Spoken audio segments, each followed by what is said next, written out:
তোমাদের সাথে একটা চটজলদি রেসিপি শেয়ার করতে আবারও আজকে চলে এসেছি। কম বেশি সবাই এটা খেয়েছো আর সবারই জানি খুব ফেভারিট।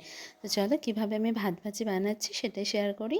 প্রথমে একটু রিফাইন তেলের মধ্যে দিয়ে দিয়েছি একটু কুচি রসুন আর একটু পেঁয়াজ, গাজর আর ক্যাপসিকাম। তোমরা চাইলে যে কোনো সবজি অ্যাড করতে পারো। এবার একটু নুন দিয়ে ভালো করে একটু নেড়ে ছেড়ে নেব। খুব বেশি ভাজবো না, একটু কাঁচা কাঁচাই ভালো লাগে আমার। তো এবার মাঝখানে একটা ডিম ফেটিয়ে দিয়ে দিলাম। ডিমটাকে ঝুড়ো ঝুড়ো করে ওপর থেকে একটু দিয়ে দিচ্ছি সয়া সস। এবার এটাকে ভালোভাবে নেড়ে এর মধ্যে দিয়ে দেবো আমি গতকালের বাসি ভাত। এই ভাত ভাজির টেস্টটা কিন্তু বাসি ভাত দিয়ে ভালো আসে।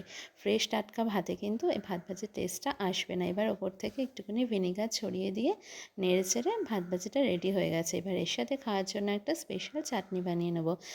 একটু টমেটো সস, সামান্য একটু নুন, লঙ্কার গুঁড়ো আর একটু লেবুর রস দিয়ে এই চাটনিটা বানিয়ে নিচ্ছি।